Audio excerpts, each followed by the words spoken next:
Creating Engagement in the Classroom, Understanding the Challenges of the Modern-Day Learning Environment is written by Kevin Popovic and Ryan Vanshur.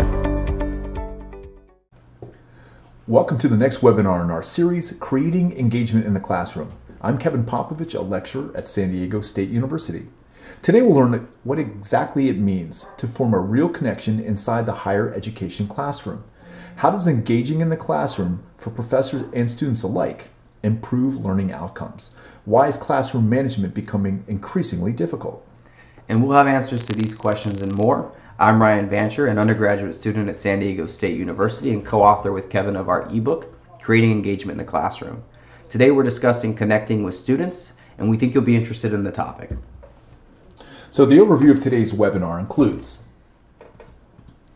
what does it mean to connect with students? How has this connection changed over time? How can students and professors facilitate this engagement? We'll look at the student view, the professor view, and of course, Q&A. Now let's jumpstart the discussion by establishing this vital fact.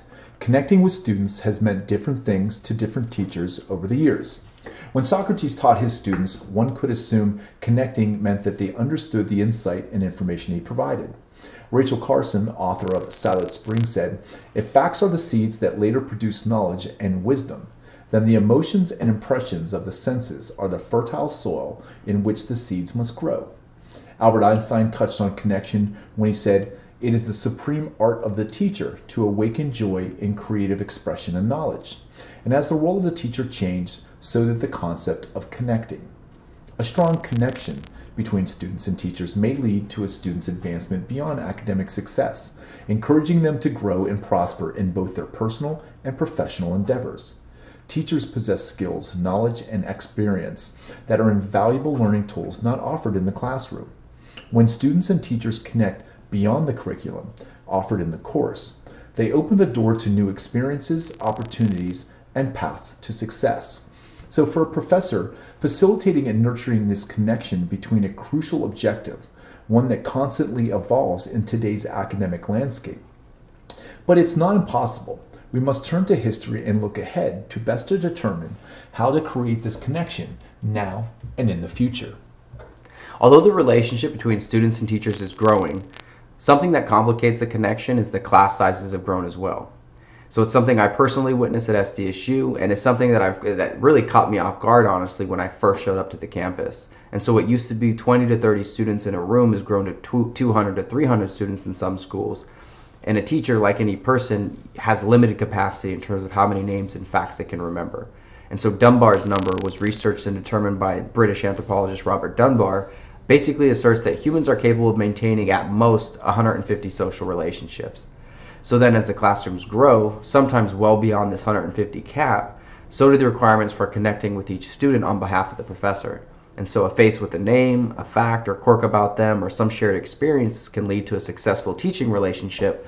But even when you have the best of intentions, there's still going to be that physical limitation that exists on the part of the teacher.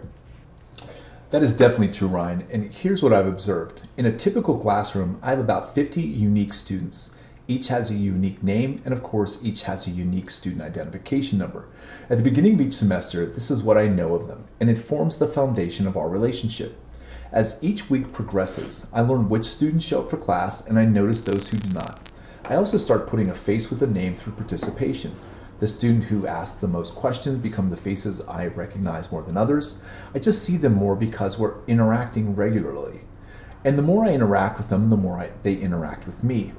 The increased level of engagement increases the number of questions, the number of answers, and the knowledge transfer they receive.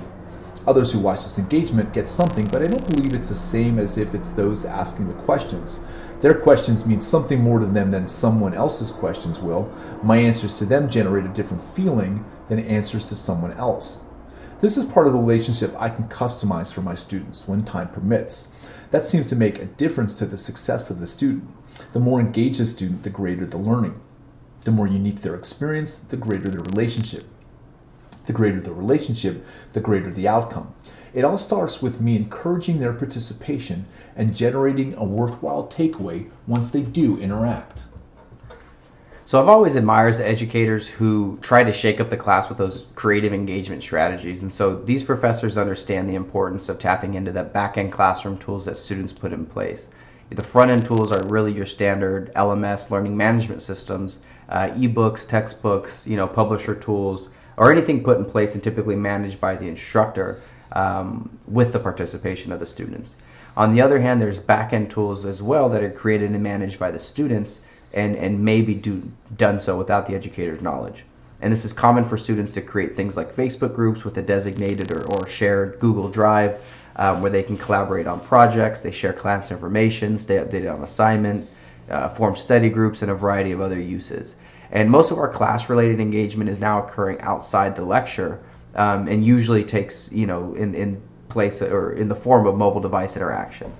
And there's always one person in the class who never gets the invitation to these types of parties, and we know that that's the professor. And again, it's not because the professor's not likable, they don't have anything to contribute to these conversations. It's just there's rarely an attempt to engage with the students outside of those scheduled office hours. There are, however, a few exceptions, right, who we know who are stepping into that realm of mobile learning. And these professors who are out there fostering the stronger connections with their students tend to have positive problems, swelling class sizes, too much demand for their lectures, having to get spillover courses, and these are really good problems to have when you have a lot of students wanting to take your lectures. There are resources like RateMyProfessor.com, one of the most widely used tools by students when registering for classes, that facilitates this. Ever wonder what students think of your class? Take a look. A testimonial found on RateMyProfessor.com praises Dr. Melinda McClure at San Diego State University, demonstrating the impact an engaging class can have on a student. Here's what some of them have to say. By far the best methods teachers in the credential program. It was a blessing to have her. We learned so much from her. She's extremely knowledgeable and does everything she can to help you succeed. I actually look forward to going to this class as it flew by because we were learning and having fun at the same time. Working together with other students on projects, live chat rooms, and study groups is the best way to engage other students, says Derek Arganza, a student at San Diego State.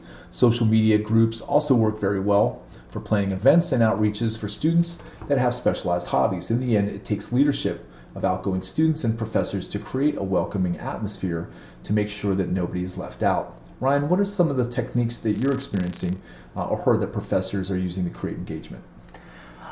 So I think one of the really cool ones that I saw recently was done. It was submitted by Tanya Renner, and so she was a recent professor who had just came back to teach in the biology department at San Diego State University, and she was a graduate of the same exact program, and so she was teaching a class that she remembered taking, and one of the strategies that she had mentioned was this really cool colored paper technique where she would cut out 4 pieces of colored paper. She would give them out to each of her students in the class, usually about 150 students. And she would use the 4 pieces of paper to represent 4 potential responses. And so based on the visual representation in the crowd, she would be able to gauge how her class felt about certain ideas, if they were tracking certain subjects. And I think that's kind of your traditional student response system built into a paper format. Now there's obviously a lot of if the students forget their colored papers, that can kind of detract from the experience, and then obviously the time that it takes to cut out 4 pieces of colored paper for each of your 150 students can be overwhelming. But I think the technique, once you get it down and implemented, could be very effective and doesn't require much tech savviness on the part of the professor. Then you also have publishers like McGraw-Hill and Pearson that are coming out with their increasingly adaptive learning programs that are helping to personalize learning experience based upon the progress of the individual learner themselves. That's being seen in chapter exercises and homework assignments, and these cutting-edge approaches are really helping improve certain learning outcomes that are taking place outside of those lecture hours. Then inside the classroom, of course, there are tools like CourseKey. All right, flexible Q&A system allows me to easily administer real-time formative assessments that offer visual results as soon as the last student response is submitted, and the ability to gauge my student audience with non-graded polling allows for a secondary, more qualitative look at what my students are retaining. So each method offers good ways to create engagement by keeping your finger on the pulse of the class. These data-driven approaches to engagement allow educators to become more flexible and proactive when early indicators of failure begin to show. As we've talked about throughout this blog series and the webinars, education is constantly evolving, right? And as class sizes grow, the strong bonds that once held educators and students together are really dwindling. And so a connection between students and teachers is now, especially in higher education, more in demand than ever. And as we know, these connections have the potential to yield a lot of opportunities. However, it's not too late to turn things around. With the assistance of mobile technologies in the classroom, teachers can once again retain and rebuild the strong relationships that make both sides successful. So for the Q&A session, we're going to go ahead and go with the professor side first. So KP, in your classrooms, how do you stimulate engagement in the classroom?